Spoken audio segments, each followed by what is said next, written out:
안녕하세요. 반갑습니다. 예. 음. 어, 한림논술에서 수리논술 수업하고 있는 박경식이라고 합니다. 어, 오늘 제가 이제 말씀드릴 부분들은 중위권이죠. 그러니까 건대 정도부터 그다음에 이제 이 지역에서 사실 가장 좀 중위권 중하위권에서 가장 인기가 있는 이제 과기대, 그다음에 광운대 정도까지를 포함하는 그런 영역에서 이제 오늘 말씀을 좀 드릴 건데요. 뭐 학교의 출제 경향이나 그다음에 뭐 제가 수업을 어떤 식으로 진행을 하는지 뭐 이런 것들에 대한 말씀을 좀 드릴 거고요. 앞에는 이제 뭐 간략하게 이제 입시 상황에서 논술이 어느 정도 이제 필요한지 뭐 그런 거에 대한 얘기 좀 짧게 말씀을 드리고요. 어, 시작하도록 하겠습니다.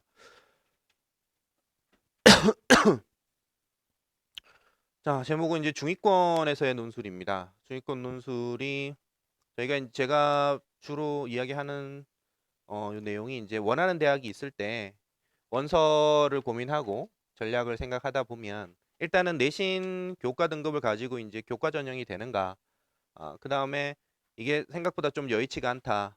뭐 되면 그냥 중간기말고사 계속 집중하면서 가면 되죠. 가면 되고. 근데 이게 많이 잘 안 된다. 그러면은 이제 학종으로는 가능할 거냐? 아무래도 교과보다는 학종의 라인이 조금 더 낮으니까요. 그래서 요게 될지 이제 한번 체크를 해보고. 근데 마찬가지로 이게 된다 그러면 여전히 이제 내신 잘 챙기고 가야 되는 거고요. 그 다음에 잘 안 된다. 그러면 이제 논술 집중해야죠. 수시에서 결국 논술하고 그다음에 이제 정시, 수능하고 뭐 요렇게 이제 가야 되는 게 뭐 당연한 순서겠죠. 다만 여기서 이제 중요한 것은 그러면 우리 아이가 가지고 있는 교과 성적을 가지고 과연 어느 정도 대학까지를 합격하고 쓸 수 있을 거냐 뭐 이런 것들이 항상 문제가 돼요. 사실 그래서 이제 컨설팅이 좀 필요하지요. 그래서 어느 정도까지 갈 수 있을 거냐 뭐 이런 것들은 필요한데 그래서 구체적인 라인에 대해서는 아마 컨설팅을 조금 받아보시는 게 필요할 것 같고요. 저는 뭐 일단은 학종에 관련해서 혹은 교과에 관련해서 지금 뭐 전문적으로 얘기를 하는 건 아니기 때문에 어, 다만 이제 요거는 그냥 참고하시라고. 요거 작년 자료는 아니고요. 작년 아직 발표가 다 안 나왔고요. 이제 대략적인 라인대를 그냥 참고하시라고 놓는 겁니다. 이 정도에서 뭐 붙는다 안 붙는다를 말씀드리는 게 아니고요. 어, 그래서 경희대 건대 정도부터 보면은 보통 2점대 한 초반 정도부터 시작을 해서 아주대, 인하대 요런 인하대 정도까지 뭐 홍익대 뭐 2점대 중반이죠. 그리고 과기대 정도 가면 이제 2점대 후반까지. 근데 요거는 이제 요거보다 조금 더 올라갈 걸로 예상을 하고는 있습니다. 그렇게 돼 있는데 어쨌든 대략 2등급대에서 일단 학종으로 주로 교과보다는 아무래도 학종을 생각하게 되니까요. 학종을 원서를 쓸 수는 있겠구나. 아니면은 합격 가능성 어느 정도 있으니까 그럼 원서를 학종으로 한 두세 장, 뭐 몇 장 정도 예상을 하면서 그 다음에 내가 원하는 우리 아이가 원하는 학교가 더 높다. 그러면은 논술로 더 찔러 봐야 되겠구나. 뭐 이런 어떤 판단의 기준을 조금 대략적으로 판단 기준을 잡으시라고 넣어놓은 거예요.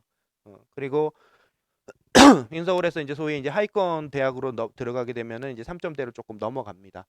뭐 덕성여대도 그렇고요. 뭐 요런 정도. 물론 이거는 계속 말씀드립니다만 해마다 왔다 갔다 합니다.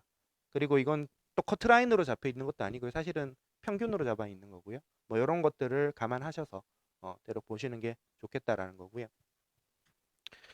자, 어쨌든 이렇게 돼서 이제 만약 논술을 해야겠다라고 이제 판단이 세워졌다면 이제 논술이 어떤 전형인가에 대해서 조금 말씀을 드리려고 하는데요. 지금 전체 모집 인원에서 수도권대 주요 대학을 기준으로 보면 한 7.3% 정도로 뽑습니다. 그럼 7.3%라 그러면은 사실 많은 숫자는 아니에요. 근데 또 아주 적은 숫자도 아닙니다. 은근히 또 뽑아요. 꽤. 요런 정도. 그러니까 근데 요게 22개 대학으로 가면은 조금 늘어납니다. 그러니까 중하위권에서 논술을 조금 뽑는 학교들이 많다는 이야기예요. 그리고 이거를 전체 논술을 실시하는 30한 대여섯 개 학교로 더 확대하면은 이게 거의 10%가 좀 넘어갑니다. 그러니까 예전에 비해서 상대적으로 중위권으로 내려오면서 중하위권으로 내려올수록 논술로 더 많은 인원수를 뽑는다는 거예요. 아예 최상위권보다는 조금 아래쪽에서 논술로 많이 뽑고 있다. 이런 말씀을 드리고요. 그리고 요거는 전체 모집 인원 대비 전체 논술 정령의 정원입니다. 전체에 대한. 그런데 그다음에는 이제 요거는 이제 각 전형 요소하고 모집 인원들을 조금 더 디테일하게 저희 이제 대상으로 하는 경희대부터 한 광운대 정도까지 이렇게 이제 봤는데요. 여기 이제 앞에 논술 비율이라고 돼 있는 것은 이제 전체 정원 대비의 비율입니다. 그러니까 요게 보면은 위쪽 경희대 건대 조금 많이 뽑는 편이고요. 뭐 동국대는 조금 적은 편이고 요렇게 조금 숫자가 늘어납니다. 이렇게 늘어나는데 전형 요소를 먼저 일단은 전형 요소 보기 전에 인원수를 먼저 보시면 이 인원수를 전체적으로 보시면 사실은 어떤 특징이 있냐면은 논술은 사실은 문과 학생들보다는 이과 학생들을 위한 전형이에요. 왜 그러냐면 수리 논술, 수학 시험을 보거든요. 그러니까 언어 논술의 경우에는 물론 국어 실력과 같이 가는 부분이 있지만 그래도 글을 얼마나 잘 쓰느냐 뭐 이런 것들에 대해서 혹은 논리적 사고력이나 이런 것들을 보긴 봅니다만 근데 수리 논술, 자연계 논술은 말 그대로 다이렉트로 수학 실력을 물어요. 그러니까 훨씬 더 실력을 검증하기가 좋습니다. 그리고 실력 점수에 대한 신뢰도가 높아요.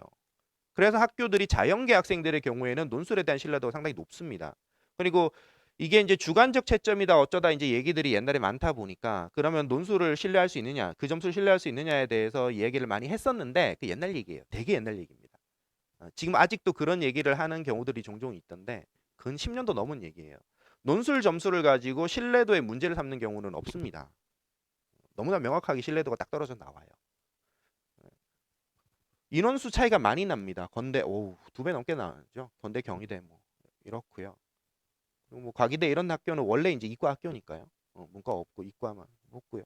대체로 차이가 많이 납니다. 동국대 정도가 이제 좀 비슷하고요. 동국대는 아무래도 이제 뭐 동국대 하면 이과 학교 이런 정도의 이미지는 아니기 때문에 뭐 그런 정도는 있고요. 거기다가 이제 교과를 보시면 대체로 교과가 한 30%, 30점 정도 들어갑니다. 들어가는데 경희대 건대 경우에는 논술 100%로 뽑고요. 논술 100%로 뽑는 데가 상당히 많습니다. 여기 보면. 근데 30 정도 들어가는데 제가 설명회 때마다 예전부터도 늘 말씀을 드리지만은 논술에서 내신 교과 의미 없습니다. 이거 거의 의미 없어요. 의미 없는데 어쨌든 표면적으로 20, 30 이렇게 잡혀 있다 보니까 이거에 대해서 그러면 내신 어느 정도 되면은 논술 전형 못 쓰나요? 뭐 이렇게 계속 물어보시는 분들이 굉장히 많으신데 상관없습니다. 상관없어요. 그 상관없다는 거를 요게 학교에서 발표한 점수 환산표입니다. 점수 환산표가 그러니까 논술 이제 7382 뭐 이렇게 쭉 들어가잖아요. 그러면 풀 1등급 기준으로 만점이 돼 있을 때 한 등급당 0점대에서 점수가 떨어집니다. 0점대에서 점수가 떨어지고 한 5등급 정도까지 갈 때까지는 사실상 별 차이 없어요. 30점, 27점이에요. 10점 기준 때 9점이고요. 그 거의 의미 없습니다. 실질적으로. 다만 6등급 정도 밖으로 나가면 점수가 뚝뚝 떨어집니다. 근데 6등급 밖으로 나가는 경우는 사실 그렇게 많지 않죠. 보통 내신이 많이 안 좋아서 논술을 쓰려고 하더라도 보통은 5등급 때까지 보통 쓰게 되고요. 내신이 6등급 대를 넘어가는 경우에는 보통 이제 실력 자체가 많이 떨어지는 경우들이 많기 때문에 그런 경우에 오히려 논술도 어차피 실력이 안 돼서 사실 못 쓰기도 합니다. 게다가 풀 1등급에서 논술 전형을 쓰는 멍청이는 없습니다. 그런 멍청이가 어디 있겠어요? 서울대 써야죠. 그렇잖아요. 풀 1등급. 논술 전형을 쓰려고 하면 학교가 좀 높아서 어느 정도 학교가 좀 있다고 치더라도 시작이 보통 2등급 때 중간 정도부터 시작합니다. 보통 대부분이 한 2점 한 5, 6 여기부터 시작을 거기서부터 해서 한 3등급 때 그리고 한 4등급 때 이 정도가 보통 많거든요. 그러니까 논술 전형을 지원하는 애들 중에서 제일 잘하는 쪽과 못하는 쪽을 비교해도 통상 한 2개 등급 정도밖에 차이가 안 나요. 2개 등급 정도의 차이라면 기본적으로는 거의 0점대 점수 차이가 날 수도 있고 해봐야 1.2점이에요. 100점 만점에. 그렇기 때문에 이런 것들은 논술 문제의 소문항 하나의 부분 점수보다 적은 점수입니다. 그렇기 때문에 내신은 실질적으로 의미 없다. 실질적으로 의미 없다라고 말씀드리는 거예요. 그래서 논술 전형은 논술로 들어간다라고 생각하시면 되고요. 그다음에 이제 수능 최저입니다. 수능 최저가 보통 이제 경희대 건대는 2개 오고 요거 제가 자료를 만들다가 오타가 좀 났는데요. 요 기본 자료 사실 많은 내용들이 요 기본 자료에 많이 들어가 있습니다. 근데 제가 요 자료를 만들다가 요게 3페이지 4페이지 5페이지 6페이지에 거기 이제 기본 수능 최저라던가 그다음에 출제 범위라던가 요런 것들을 제가 쭉 정리를 해놨는데요. 여기에서 건대가 제가 오타를 좀 학교 파일을 잘못 열어가지고 건대가 지금 거기 3개 6이라고 돼 있는데 이거 오타입니다. 아니에요. 건대는 원래 계속 2개 5로 계속 시험을 쳐왔습니다. 건대 경희대는 최저가 동일합니다. 2개 5예요. 자, 어쨌든 오타는 그렇게 수정을 하고요. 그래서 이제 동국대까지는 2개 5예요. 그리고 여기에는 안 들어가 있지만 숭실대도 2개 5입니다. 근데 2개 5라고 하면 학교 레벨에 따라서 이 2개 5의 의미가 좀 다릅니다. 그러니까 건대 정도가 되면 사실 제가 보통 전통적으로 잡기를 저희가 이제 경희대보다 그러니까 경희대가 건대보다 조금 더 높은 걸로 저희가 보통 통상 이야기를 합니다만은 제가 체감적으로 느끼기에 지금 이미 거의 역전됐어요. 지금 건대가 경희대보다 더 위에 있습니다. 작년 정시 기준으로도 거의 그렇다고 하고요. 그다음에 최저 충족률 같은 걸 놓고 봐도 건대가 더 높아요. 건대는 최저 충족률이 수시에서 한 60% 정도 됩니다. 근데 경희대는 최저 충족률이 한 40% 정도밖에 안 돼요. 그러니까 이 최저를 걸어 놓으면 이걸 실제로 맞아서 충족을 하는 애들이 경희대가 40%밖에 안 된다는 거예요. 그래서 이제 보통 많은 경우에 논술 설명회나 이런 것들을 하면 최저가 있으면은 최저를 맞추는 비율이 워낙 적기 때문에 최저만 맞추면 상당히 이제 유리해진다. 이렇게 얘기를 많이 하는데요. 사실 저는 그렇게 얘기를 하고 싶지는 않습니다. 왜 그러냐면 최저를 맞춘다고 해서 꼭 많이 유리해진다고 보기는 어려워요. 왜 그러냐면은 경쟁률은 확률이 아닙니다. 제비뽑기가 아니에요. 이게 제비뽑기라고 그러면 확실히 유리해지는 게 맞아요. 근데 최저를 맞추고 못 맞추고에 따라서 당락이 바뀌는 비율이 그러면 얼마나 될 거냐라는 걸 생각해 보면 최저를 못 맞췄다는 얘기는 논술 실력도 떨어진다는 얘기입니다. 그렇기 때문에 실제로 최저 유무에 따라서 합격이 바뀌는 비율은 조금 예전 데이터이긴 합니다만 저희가 통상 한 10% 정도 봅니다. 합격생 중에서 최저 때문에 바뀐 애들. 반대로 얘기를 하자면 90% 정도는 최저가 있으나 없으나 똑같다는 얘기예요. 그래서 최저를 맞췄기 때문에 엄청 유리해진다. 혹은 최저가 없는 학교는 굉장히 불리하다. 그렇지 않아요. 그 정도는 아닙니다. 물론 그 말이 틀렸다는 아니지만 그 영향 정도가 그렇게 크지 않습니다. 그러니까 건대 정도 되면 2개 5는 2개 5를 못 맞추면 건대 생각하면 안 되는 거예요. 이거는 약간 좀 문제가 있는 겁니다. 양심이 털난 거예요. 2개 5를 못 맞췄다는 얘기는 그쵸? 2가 없다는 얘기거든요. 제일 잘해 3333인데 3333으로 건대 죽었다 해도 못 갑니다. 아무리 낮은 학과를 찾아도. 정시로 가면요. 사실 그런 정도이기 때문에. 근데 이제 내려가면 얘기가 좀 다르죠. 한 숭실대 정도가 되면 그러면 최저 영향이 굉장히 커집니다. 그러면 최저만 맞추면 해볼만 해요. 그런 경향이 조금 생기긴 합니다. 동국대가 경희대 건대보다 최저가 조금 더 셉니다. 그러니까 2개 5인 건 똑같은데요. 동국대는 수학이나 과학을 포함해서 즉 국어 영어로는 못 맞춘다는 얘기예요. 그러니까 건대 경희대는 국어 영어로 맞춰도 되거든요. 근데 동국대는 국어 영어로는 못 맞춘다는 얘기예요. 그렇다는 이야기는 어쨌든 기준이 더 들어온 만큼 경희대 건대보다 최저가 조금 더 빡셉니다. 동국대가. 그런 측면은 좀 있고요. 그 다음에 이제 과기대, 인하대, 아주대 이런 데들은 최저가 없고요. 광운대도 최저가 없고요. 세종대는 원래 2개 5였는데 작년부터 2개 6으로 내려왔고요. 요거는 현실화를 좀 잘 한 것 같고요. 세종대가 2개 5를 요구하는 건 제가 봤을 때 조금 무리였던 것 같고요. 홍대가 3개 8입니다. 홍대가 사실은 이 전체 최저 중에서 최저로 보면 제일 셉니다. 3과목을 요구한다. 그러니까 홍익대 레벨에서 3과목을 요구했다는 그 자체가 너무 센 거예요. 제가 봤을 땐 그렇습니다. 너무 세요. 3과목을 요구한다는 것 자체는. 물론 8이라는 게 중앙대처럼 3개 6 이렇게는 아니지만 8이라고 해서 그러면은 여유가 있는 거냐? 그렇지도 않아요. 3개를 요구한다는 그 자체가 힘듭니다. 그래서 홍대 같은 경우에는 최저를 맞추면 해볼만 하다가 성립이 돼요. 그러니까 최저가 빡센 경우에는, 최저가 정말 빡세면은 최저만 맞추면 정말 해볼만 하다가 말이 됩니다. 응. 그러니까 건대는 최저만 맞추면 어떻게 이거 안 돼요. 건대는 그 최저는 당연히 맞춰야 되는 겁니다. 근데 홍대는 최저만 맞추면 괜찮은데 한번 해볼 만한데 특히나 어떤 애들이 국어 영어 좋은 애들이요. 그러니까 상대적으로 수학이 조금 떨어지긴 하지만 그래서 다른 학교의 수리 논술로 합격하기 좀 어려운데 그래도 홍대는 최저 나오면 한번 해볼 만하다. 한번 써볼 만하다. 뭐 이런 정도로 생각을 할 수 있다는 거예요. 그러니까 최저 조건은 그런 식으로 조금 보시면 좋겠다. 그러니까 최저가 빡세냐 안 빡세냐. 뭐 이렇게 판단은 하실 수 있고요. 사실 그거보다 더 중요한 건 우리 애가 이 최저를 맞을 수 있냐 없냐죠. 사실 그게 더 중요한 부분이긴 한데 그래서 원서를 쓸 때는 저희가 이제 통상 제가 학생들한테 원서 쓸 때는 추천할 때 9월 모의고사를 기준으로 최저 합을 한 등급 정도 여유가 있게 맞추고 있다. 그러면은 원서 쓸 수 있다라고 봅니다. 내가 경희대를 꼭 쓰고 싶은데 2등급 두 개가 나와요. 수학 2등급, 탐구 2등급 만약에 하나 있다. 그럼 합 4잖아요. 그러면 합 5에서 하나 정도 여유가 있잖아요. 그러면 원서 써보자.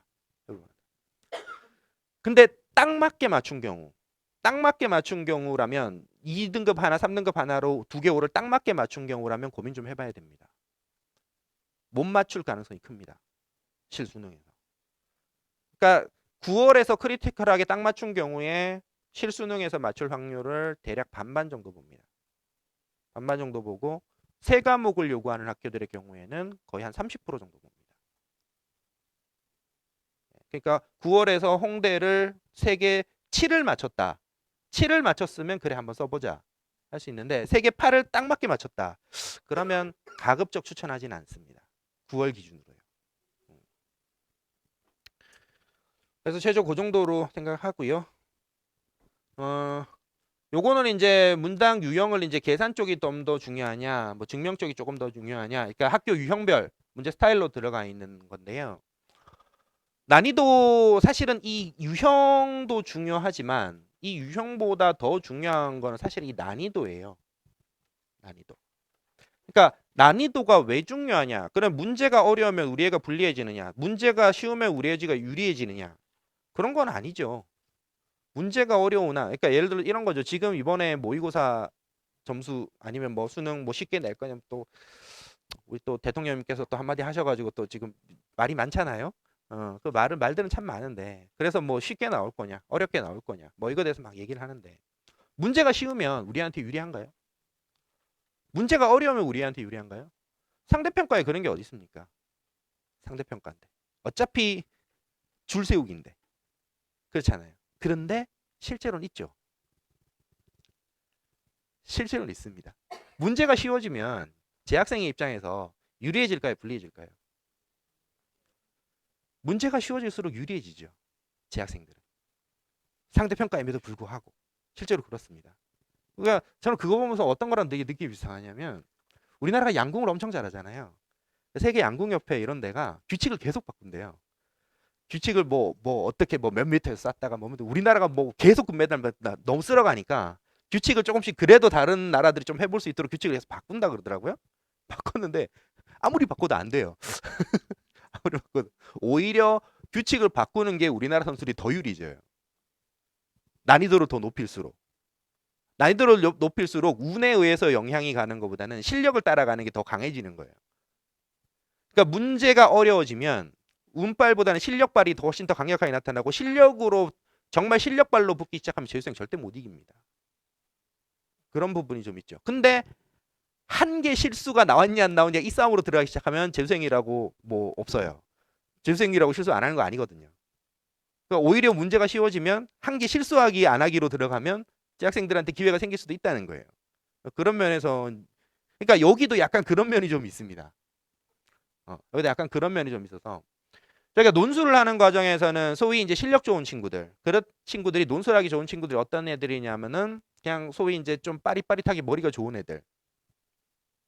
그런 애들이 아무래도 논술하기는 좀 좋습니다. 소위 이제 머리로 공부하는 친구, 엉덩이로 공부하는 친구. 이렇게 나눴을 때 소위 이제 머리로 공부하는 친구들. 그런 애들이 아무래도 논술에 조금 더 유리할 수는 있어요. 물론 장기 레이스가 되면은 엉덩이로 공부하는 애들이 무조건 이깁니다. 장기 레이스가 되면. 과정의 양을 소화하는 걸로 들어가면 성실하게 엉덩이로 공부하는 애들이 당연히 이겨요. 근데 단기 레이스가 되면은 머리 좋은 애들이 더 성과를 낼 수가 있어요. 그런데 난이도가 높고 증명형이 강할수록 머리 좋은 애들이 더 유리해집니다. 상대적으로 성실한 친구들일수록 훨씬 더 계산형, 그리고 내가 평소에 익숙하게 하던 수능 문제의 유형에 가까울수록 더 계산형에 더 강한 모습을 보여요. 그러다 보니까 이 학교가 예를 들어 경희대, 건대 비슷하긴 하지만 건대가 경희대보다 문제가 더 어렵게 나옵니다. 도형이나 이런 것들을 많이 활용을 하면서 더 어렵게 나와요. 그러니까 이런 것들은 아이디어 중심으로 움직입니다. 그러니까 평소에는 그러니까 이런 애들이죠. 네가 공부를 조금만 더 열심히 하면 정말 잘할 수 있을 텐데 넌 머리는 참 좋은데 공부를 너무 안 하는구나. 이런 애들이 상당히 많죠. 그런 애들 참 많습니다. 그죠? 어머님들이 보시기에도 그렇고 제가 보기에도 그렇고 네가 공부를 조금만 더 열심히 하면 저도 그랬어요. 저도 저희 어머니 저한테 아직도 그 얘기하세요. 네가 공부를 좀만 더 열심히 했었으면. 아직도 그 얘기 하시는데 어쨌든 그런 친구들이 상대적으로 문제가 어려운 게 좀 나아요. 물론 문제가 어려워지면 그 친구도 마찬가지로 여전히 겁을 먹습니다. 똑같이 겁을 먹는데 스톱돼서 멈추진 않아요. 어쨌든 뭐라고 쓰긴 씁니다. 그러니까 내가 힘들어져도 남들이 더 힘들어지면 내가 유리해지는 거거든요.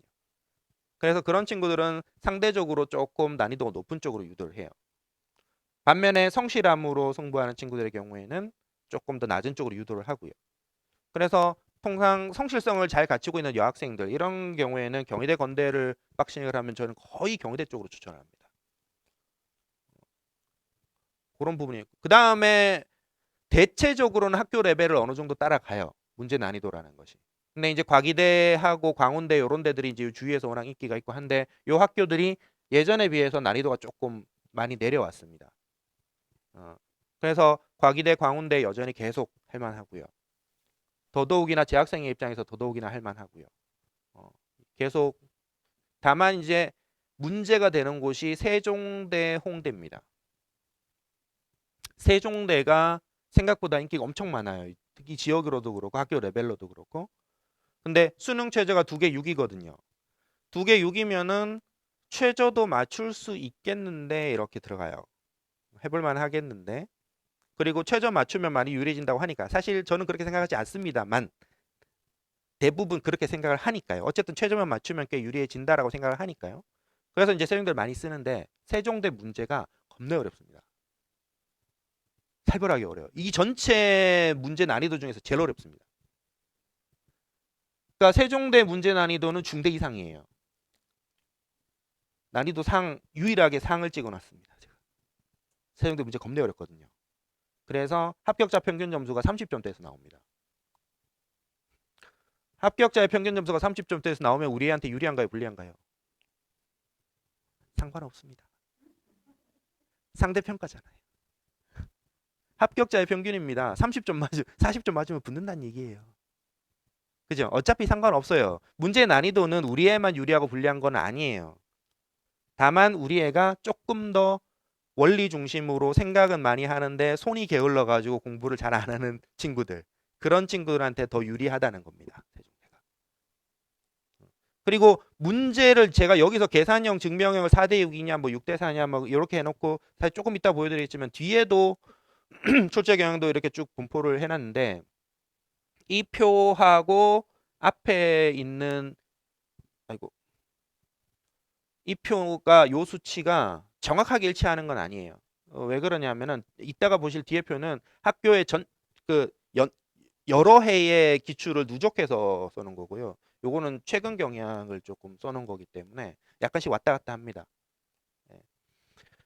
그리고 질문 자체는 x를 구하시오 이렇게 돼 있으면은 이건 기본적으로 계산형이라고 봅니다.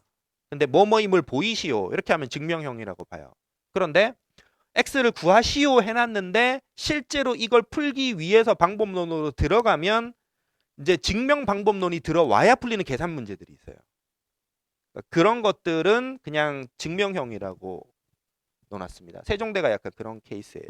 이제 증명6이라고 했는데 세종대에서는 이거 임을 보이시오라는 문제는 많진 않아요. 근데 평균값 정리, 사이값 정리 이런 거 계속 써야 됩니다. 연속함수의 정의 막 이런 거 계속 들어오면서 막 이야기를 해야 되거든요. 그래서 형태적으로는 그냥 증명형이라고 제가 개념적으로 증명형이라고 써놓은 겁니다. 형태적으로는 계산 문제인데. 뭐 그런 부분이 좀 있고요. 그래서 얘들을 분류를 해보면 이 중에서 이제 증명 형태에 가까우면서 개념적인 걸 많이 요구를 제일 많이 하는 데가 세종대. 그 다음에 건대예요. 건대. 그 다음에 이제 지금은 조금 바뀌긴 했지만 아주인하대, 홍익대 요 정도가 이제 순차적으로 그 정도 됩니다. 사실 홍대는 요게 개념을 요구하는 결이 약간 좀 달라요. 우리가 일반적으로 계산 문제냐 증명 문제냐 이렇게 하는 거하고 홍대는 결이 조금 다릅니다. 그래서 홍대는 체감 난이도가 좀 높은 편이에요. 왜 어렵냐 하면은 홍대는 모델링 문제를 냅니다. 그러니까 모델링 문제라는 건 뭐냐면은 상황을 줘요. 신호등이 있다. 신호등이 있는데 빨간불이 몇 초 들어오고 파란불이 몇 초 들어와. 그 사이에 차는 몇 대가 지나가. 뭐 이런 상황 우리 이제 예전에 왜 말로 주는 수학 문제들 있잖아요. 그러면 말로 쭉 돼 있으면 그걸로 이제 수식 만들어 가지고 막 풀어야 되잖아요. 그런 형태의 문제예요. 그게 상황을 되게 복잡하게 주는 거죠. 힘들게. 홍대는 그런 문제 스타일을 가지고 있습니다. 그러니까 모델링 문제를 주다 보니까 그래서 자유도가 꽤 높은 편이에요. 그래서 홍대 같은 경우에도 말 그대로 조금 빠릿빠릿하게 머리가 돌아가는 친구들이 훨씬 더 유리합니다. 그래서 소위 머리형 친구들이 노려야 될 학교는 세종대, 홍익대, 건대 이런 데들이고요. 반면에 이제 엉덩이형으로 성실함을 갖고 가는 친구들이 이제 경희대, 동국대, 과기대 그리고 지금 같으면 인하도 약간 그런 성격을 조금 띠고 있긴 하고요. 인하대는 약간 중간 정도 성격을 좀 띠고 있고요. 학교 출제 경향이 그러하다라는 거죠. 아 이거요. 예, 큰 덩어리의 문항 숫자예요.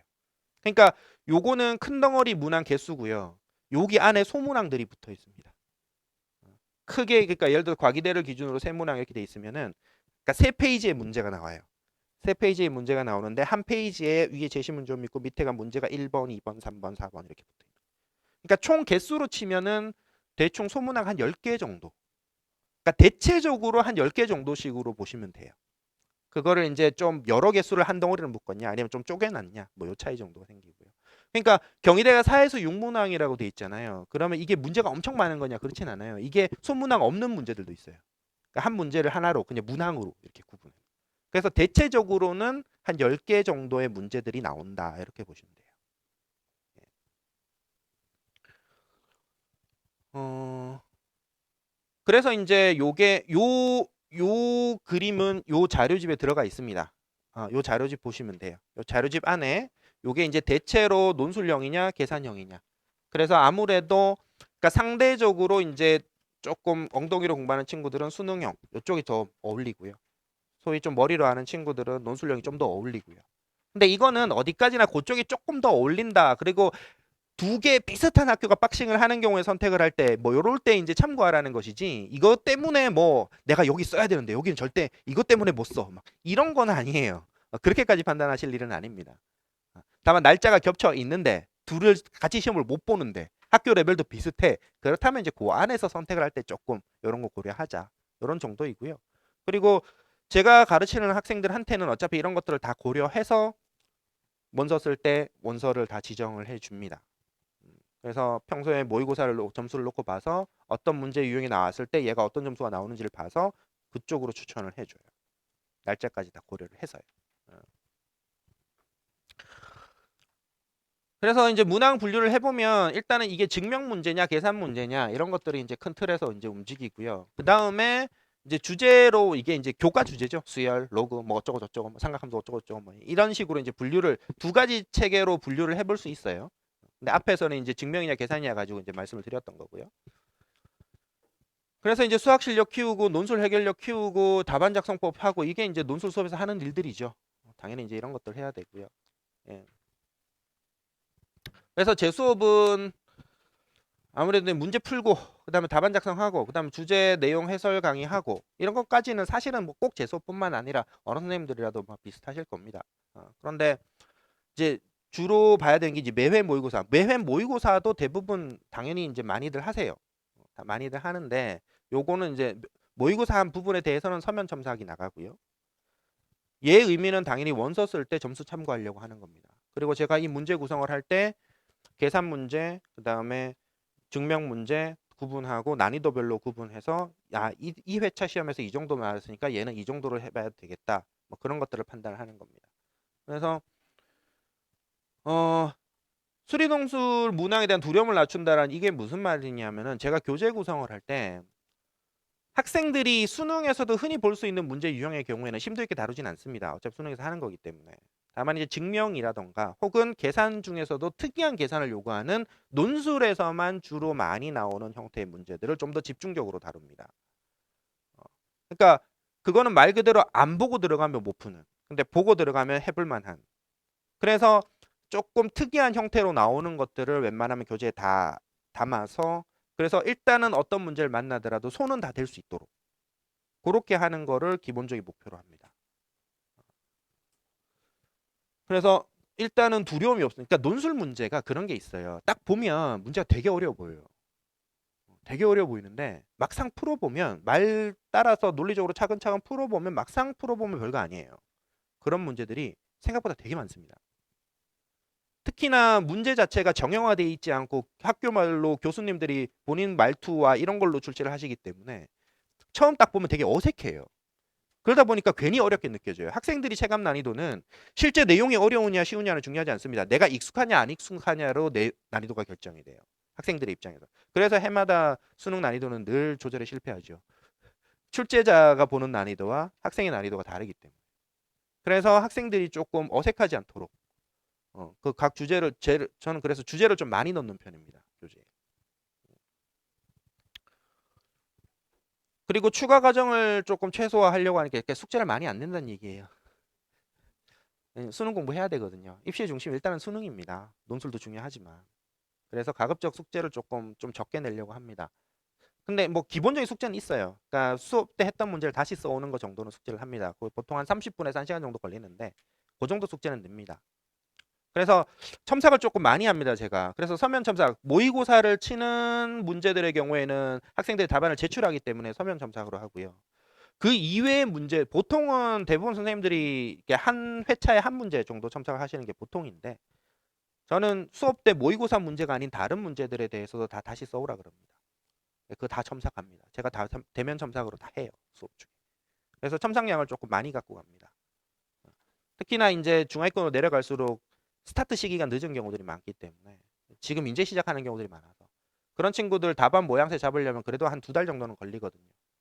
그래서 방학 넘어가고 하면서 계속 대면 첨삭합니다. 예. 요건 이제 성공 사례들이고요. 예, 성공 사례들 뭐 조금 몇 개 해놨는데요. 요 친구 23322 정도 최종 수능 찍었는데 경희대 갔습니다. 이 정도면 상당히 성공이죠. 요 친구는 23322 갔는데 건대 갔었는데 요 친구는 제가 좀 오래 봤던 친구인데 원래는 중앙대 시립대 가려고 목표로 했었거든요.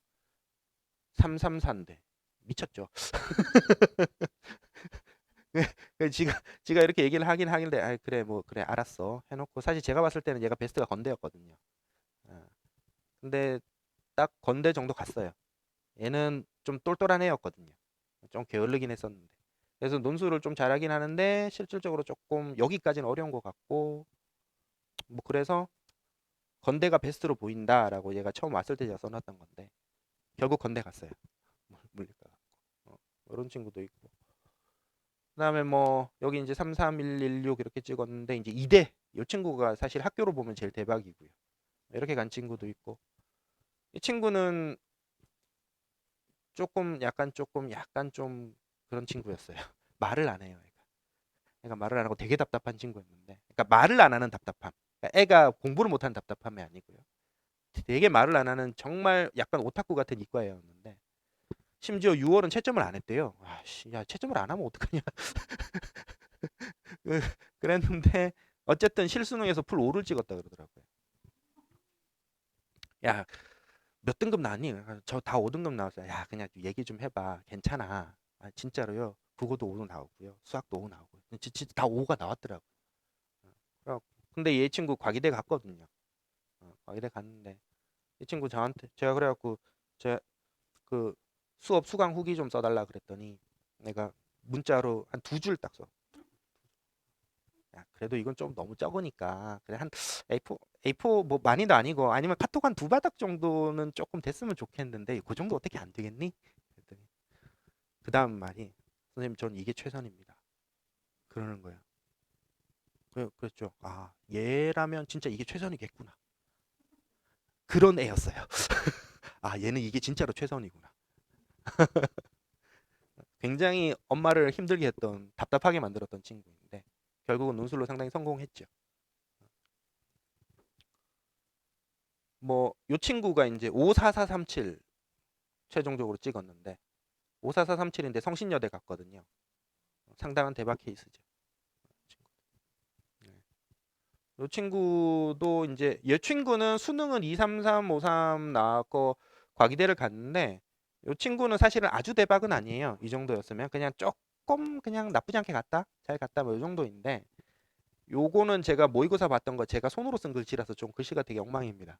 그래갖고 이렇게 해놨는데 제가 요걸 보면서 요게 이제 어머님도 잘 모르시겠지만 요 앞에는 증명 문제인데 증명 문제 점수가 생각보다 많이 높진 않아요. 평균보다 높은데 근데 계산 쪽으로 가면 점수가 많이 높아요 이 친구가. 요런 문제 계산 문제거든요. 평균 50인데 80점 넘게 나오고 그래요. 그래서 이 친구한테 제가 원서를 쓸 때 이제 경희대, 과기대, 성신여대, 에리카 이렇게 쓰자고 더 계산 쪽으로 특화되어 있는 학교들로 포인트를 썼는데 결국 최종 원서 쓸 때는 조금 다르게 이제 에리카인가를 뭔가 바꿨었더라고요. 세종대 이런 걸로. 근데 세종대는 떨어졌고요. 세종대는 저는 이렇게 쓰라고 하지 않았는데 얘가 지가 썼더라고요. 제가 썼는데 결국은 떨어지긴 했고요. 예, 뭐 그런 성공 사례들이 많이 있습니다. 많이 있는데. 그러니까 논술 성공 사례는 사실은 제가 성공 사례만 보여드려서 그런데 물론 실패 사례도 많습니다. 실패 사례도 많은데 어, 다만 이제 성공한 경우에는 상당히 만족도가 높습니다. 기본적으로 논술은 상향을 쓰거든요. 혹은 상향부터 적정까지를 써요. 적정까지를 썼는데 수능을 치고 나면 이게 상향으로 바뀝니다. 자기는 수능이 거기 있다고 생각했는데 실제 수능 쳐보니까 원서를 원래 적정이라고 생각하고 넣었는데 결국은 상향이더라고요. 그런 경우들이 많습니다. 그래서 어쨌든 논술에 대한 만족도는 합격할 수 있는 경우에 특히 굉장히 높다. 그 얘기 이제 말씀드리려고 하고요. 저희 강좌 이제 여름에 시작하면 이제 11월, 그러니까 10월 말까지 계속 갑니다. 기본 강좌들은 정규반은 계속 그대로 가고요. 정규반 안에는 어려운 문제, 쉬운 문제 다 섞여 들어 있고, 그러니까 문제의 스타일이 증명형이냐 계산형이냐 물론 중요합니다. 그건 중요한데 그 이전에 그 전체를 총괄하는 가장 중요한 건 뭐냐면 수학 실력이에요. 그냥 수학 실력. 그래서 수학 실력을 키우는 방향으로 계속 수업 진행을 합니다. 논술에 많이 나오는 문제 중심으로 생각하는 힘, 사고력을 계속 키워야 돼요. 이거는 멍덩이로 공부하는 친구든 머리로 공부하는 친구든 마찬가지예요. 논술 수업은 무조건 계속 사고력을 키워야 됩니다. 이거 어떻게 될 것 같아? 그리고 학생들이 암기해서 가지고 있는 지식들 계속 깨줘야 돼요. 이거 왜 그래? 이거 왜 그래? 이거 왜 그래? 계속 물어봐야 돼요. 그래서 이유를 계속 해야 됩니다. 그래야 문제가 변형될 때 적응할 수가 있어요. 논술 시험은 전체 시험 자체가 계속 변형의 연속입니다. 왜냐하면 정형화된 문제가 없거든요. 정형화된 몇몇 식들은 있어요. 그렇지만 그게 정형화되지 않은 문제들 속에 숨어서 나옵니다. 그렇기 때문에 정형화되지 않고 그 상황에서 머리를 계속 쓸 수 있도록 만들어야 돼요. 그래서 그걸 첨삭하면서 계속 이야기를 하는 겁니다. 너 이거 여기까지 생각했으면 요것도 생각할 수 있지 않아? 아니면 네가 이거를 왜 이렇게 생각했어? 너 이거 암기한 거지. 이거 그냥 암기해서 될 일이 아니야. 이거 왜 그런지 알아야 돼. 계속 얘기를 하는 거예요. 그래서 저는 원래 항상 원리를 굉장히 강조하는 수업 스타일을 좀 가지고 있습니다. 공식 증명 웬만하면 다 하고요. 그 증명을 해야 다른 문제에서 적용할 수가 있어요. 그 방법론. 그리고 이제 저희 커리큘럼 순서 이렇게 됩니다. 2차 저희 대부분 수시 2차의 모든 완성을 목표로 합니다. 수시 1차는 그냥 지나가는 길에 시험 치는 거예요. 버리기 아까우니까. 레벨이 맞다면. 수시 1차에 뭐 서울시립대, 연세대, 홍대, 성신대대 이런 학교도 있고요. 뭐 가톨릭대도 있고 한데 저희가 이제 수업은 개설이 잘 안 되긴 하고요. 저희 개설되는 학교들은 이제 이런 정도 있고요. 대부분 이 외에는 다 수시 2차에 있습니다. 그래서 이제 2차에 모든 게 맞춰진다.